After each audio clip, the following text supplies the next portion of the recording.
Welcome to the 10th season of What's Eating Harlem. I'm your host, Tabitha C. Williams. Our show pays homage to the trailblazers of yesterday. We recognize the entrepreneurs who continue to be a mainstay in our community and introduce you to dreamers who are waiting to make their mark in Harlem. There's so much to see. Let's get started. The Black Chef Series is back. On this unforgettable night, 5 of the most talented Black chefs in America showcased their artistry, culture, and innovation on the plate at the Harlem Renaissance Hotel.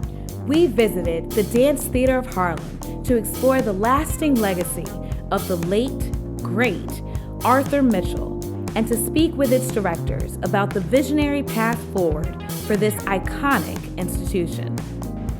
All of that and more.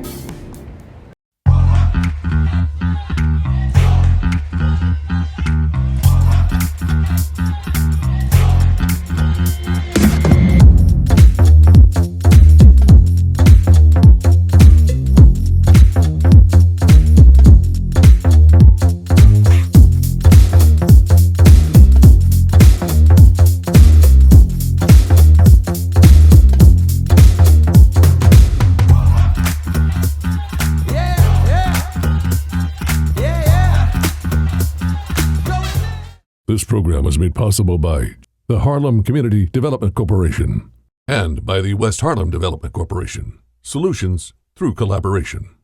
Also by the Greater Harlem Chamber of Commerce. Founded in 2015 by Chef Lance Noling and the late Chef Max Hardy, the Black Chef Series began at Lance's Harlem restaurant, Blue Jean. Its mission? To showcase the extraordinary talents of African American chefs from across the country in an intimate, immersive dining experience. This time, the Harlem Renaissance Hotel set the stage, bringing 5 of America's finest chefs to Harlem diners.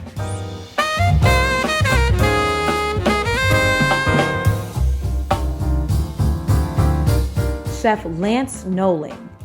As the founder of the Black Chef Series and the mastermind behind several successful Harlem restaurants, including Harlem's own Blue Jean, Chef Lance hails from Kansas City and continues to inspire with his culinary creativity. Chef Chris Scott, a critically acclaimed chef, Chris Scott has graced the pages of Food and Wine and the New York Times, nationally recognized as the runner-up on Top Chef Season 15. Chef Chris is a culinary force to be reckoned with. Chef Keisha Harris. With over 20 years as a food entrepreneur, Keisha Harris brings a wealth of experience to the table.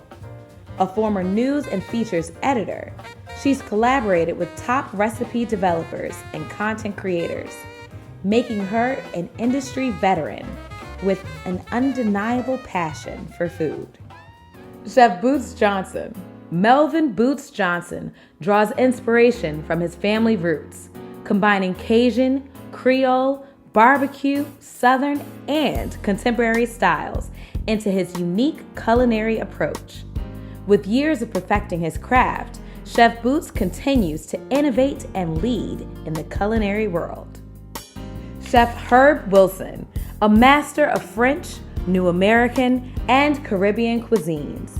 Herb Wilson began his culinary journey at just 23, working alongside the legendary Patrick Clark. Now the executive chef at the Hunt and Fish Club, Chef Herb's expertise is second to none. The evening began with a quick meeting to finalize logistics, and then the culinary dance began.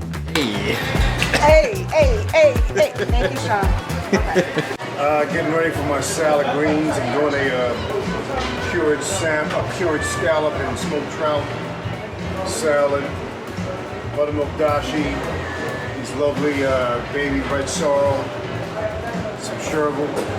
I'm doing a watermelon Meyer lemon vinaigrette to go with watermelon carpaccio.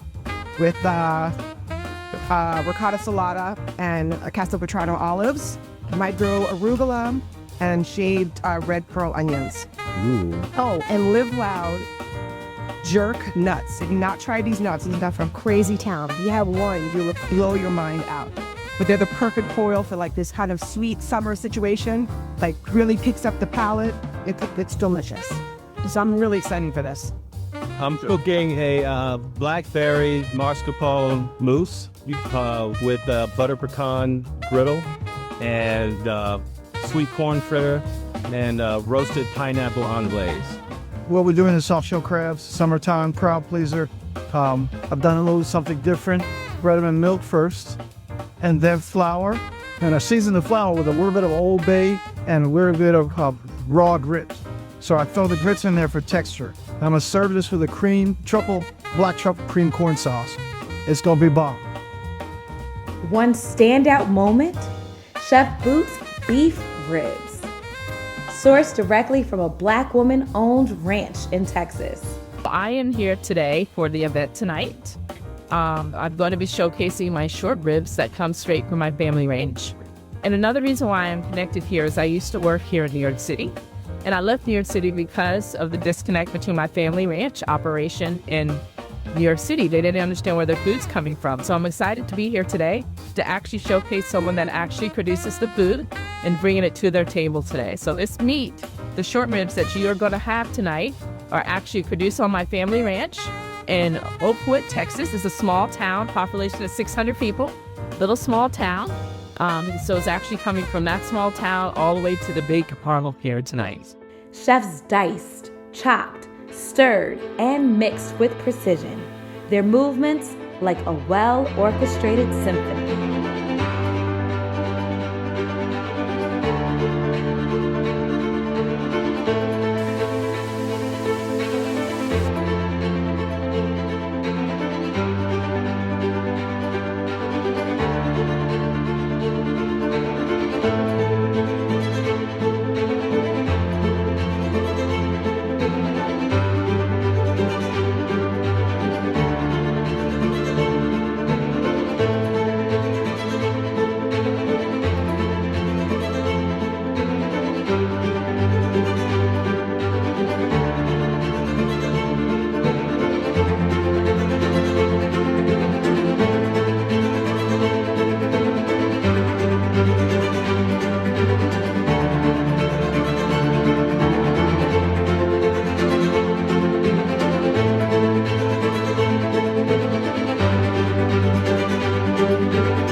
Each course was a masterpiece. First course, Chef Keisha Harris presented watermelon carpaccio with castelvetrano olives, ricotta salata, jerk nuts, lemon vinaigrette, and EVOO. Second course, Chef Chris Scott offered miso-cured scallop and smoked trout salad with wheat, sorrel, and buttermilk dashi. Third course, Chef Herb Wilson created a delectable sautéed Maryland soft-shell crab with truffled cream corn and summer heirloom tomatoes. Fourth course, Chef Melvin Boots Johnson delivered chicory braised short ribs with chipotle yam grits, sweet garlic bordelaise, fried corn, and popcorn cream. Final course, Chef Lance Noling ended the meal with an unforgettable dessert. Blackberry mascarpone mousse with Jersey sweet corn fritters, roast pineapple anglaise, and crumbled brown butter pecan brittle. The Black Chef Series isn't just about food. It's a celebration of culture, resilience, and creativity. An evening like no other, leaving Harlem diners hungry for more. Let's stay connected. Visit our website, www.what'seatingharlem.com, and Follow us on our social media pages on Instagram and Facebook at What's Eating Harlem.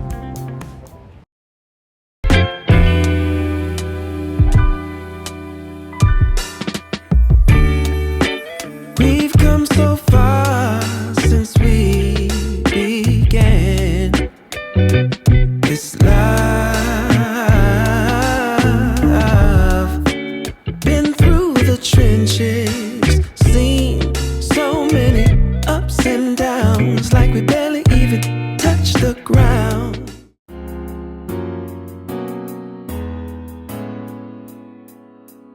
The Dance Theater of Harlem was infused with the spirit and vision of its late great founder, Arthur Mitchell, a trailblazer who once stood as the only Black dancer at predominantly white dance institutions. Despite his immense talent, Mitchell often endured jeers from unaccepting audiences. It was those experiences that inspired him to establish the Dance Theater of Harlem. His goal? To ensure that no young Black dancer would ever feel alone in their pursuit of excellence. The company's current artistic director, Robert Garland, recalls how Mr. Mitchell often spoke about the historic figures who helped launch the school. As a former student of the Dance Theater of Harlem, Garland learned countless invaluable lessons under Mitchell's mentorship. Rising through the ranks, Garland became a principal dancer and was later appointed the organization's first resident choreographer. Mr. Garland, my heart is jumping for joy. Well, here's the thing. Mm-hmm. As growing up here at Dance Theater of Harlem, I always say DTH is home. Yeah. And you were one of those spaces that's embedded in making home feel so welcoming. And for me, this is just a moment where my heart is jumping for joy because I have so much respect for you and what you've done and the ways that you've poured love into me. Thank you, Tabitha. Thank you. So, now that we're getting into the nitty-gritty of things, one thing is DTH is also home for you. Yeah. And you've worn so many hats here at the school and even within the organization as a whole. Mm-hmm. Can we go through what those steps were like for you? And I want to just kind of start at the beginning where you're a principal dancer. What does that mean for you, especially as a male? Well, it means a lot, but in our community, as a lot of people have always said, men have always danced. They've always been from Africa to here. Men have always been partly dance experience in the African-American diasporic experience. So it's not quite as unusual as one might think.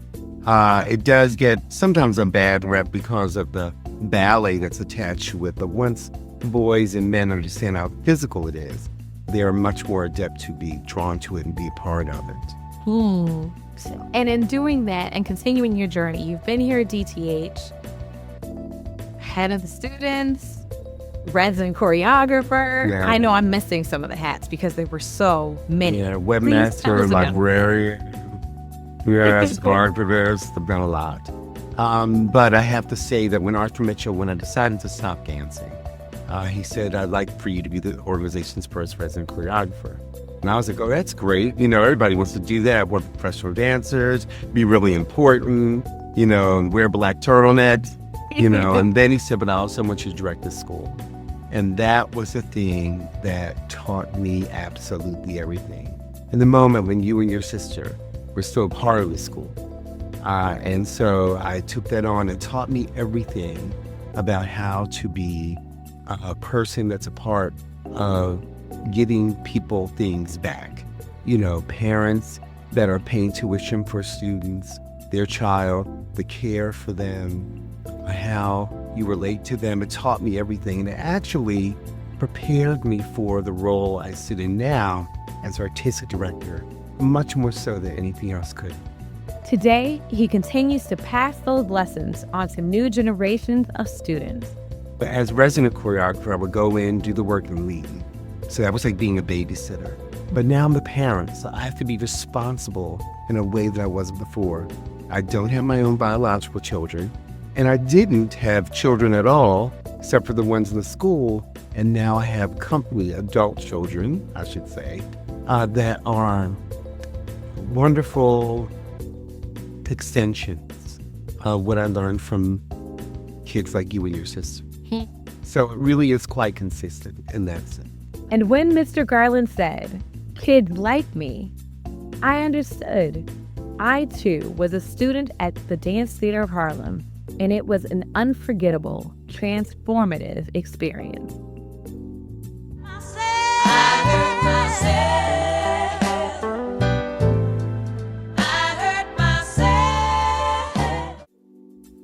I want to name a few dancers that people are more aware of right now. In particular, your work with Misty Copeland. Yes. And I'm so sorry for the loss of Michaela DePrez. Yes. But she was also someone under your tutelage. Can you explain this experience of working with both of them?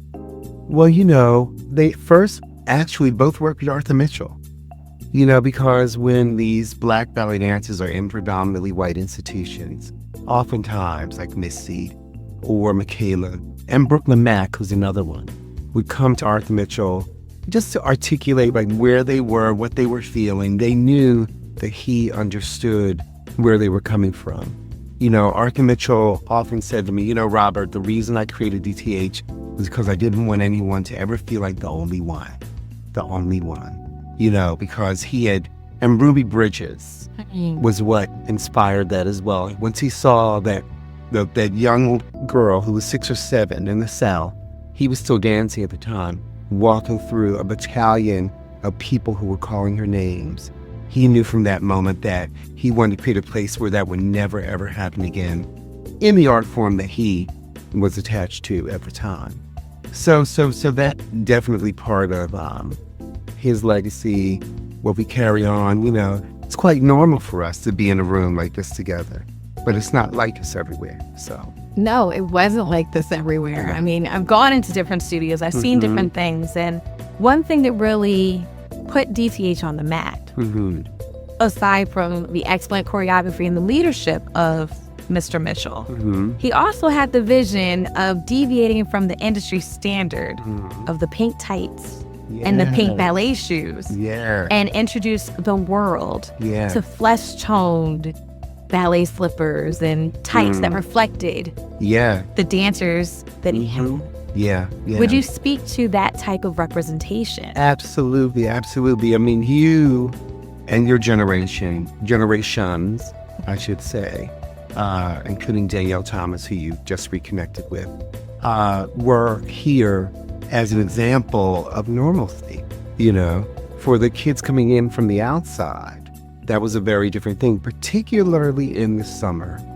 I remember when I was directing the school initially, kids would come, they learn how to match the tights and shoes to their body, and they would have a wonderful time, get to understand themselves in that way, go back home, and I would get phone call after phone call after phone call for a good 2 months.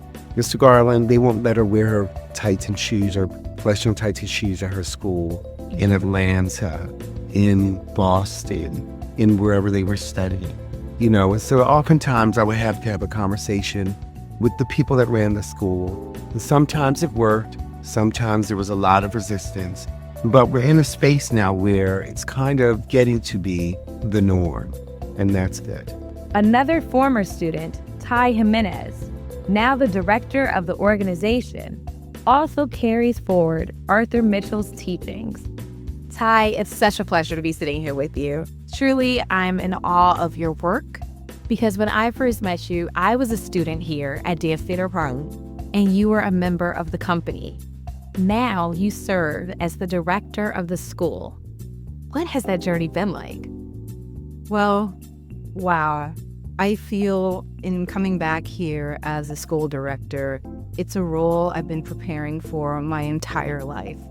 And when Mr. Garland called me to offer me the position, it just felt like this huge full circle moment for me. So let's dive a little deeper. When you say that you've been preparing for it your whole life, first of all, just to become a principal dancer, what does that mean? Because if someone's not in the dance realm, they just think that all ballet dancers are kind of the same. Can you break that down for us, please? Well, I think in order to achieve that, you have to want it more than anything else. And you have to be willing to dedicate every part of yourself to that. The training is long and hard. A lot of endurance is required. And I think one thing that we often don't talk about is faith. The faith in your own vision. You have to be able to visualize what you're aiming at, and you have to believe in it, and then you have to really go for it and give yourself to it and surrender, I always say, to the one that dances you, which is such a great act of faith. At a certain point, it's a little bit ironic because we spend so much time worrying about how we look. Ballet is a visual art. But at a certain point, you have to let that go and surrender and get out of your own way. And I think that's the point where a lot of people get stuck, because they're afraid to not be perfect. They're afraid to make a mistake or to fall or to look ugly. And you really have to be willing to go to the other side. What was your personal mantra to help carry you over that barrier? I don't know that I've had a mantra, but there were a lot of tears. I would say that. There were a lot of tears. But in a good way, because I think I needed to get the anxiety and all the fear and the emotions out of the way. So it was more like a cleansing process. And then later on in my career, I did develop meditation practice to kind of really get into a state where I could still myself and receive and give. You stand in the position as director of the school, but you've had moments and very special moments in training under the leadership of Arthur Mitchell. What has his impact been like for you?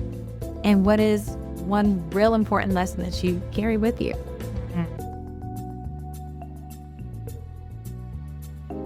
I am here today because Arthur Mitchell created Dance Theatre of Harlem. I always say that there are people who enjoy dancing, and then there are people who have to dance. And I always felt like someone who had to dance to live and to breathe. And even though people would sometimes remark on my talent, I couldn't find a place. I couldn't find a home. And it's really because of this place that I've been able to explore a lifetime in dance as a dancer, as a teacher, as a director, as a choreographer, all of that. Mr. Mitchell has a reputation of really being a taskmaster, which I actually loved. It was a relief for me to enter into a space where somebody demanded excellence of me, because often I felt invisible in the ballet world, or I felt exoticized. But in Mr. Mitchell's eyes, he saw a big potential, and he was actually not given to generous praise. So when any praise came your way from Mr. Mitchell, it really was impactful. Arthur Mitchell's mission was clear and bold: to establish a leading dance institution with a worldwide reputation, one built on the foundation of a ballet company composed of African American and racially diverse artists performing at the highest level of excellence, to maintain a world-class school training young people in classical ballet and the allied arts, to provide arts education, community outreach programs, and positive role models for all. Looking at the Dance Theatre of Harlem today, we can confidently say, mission accomplished.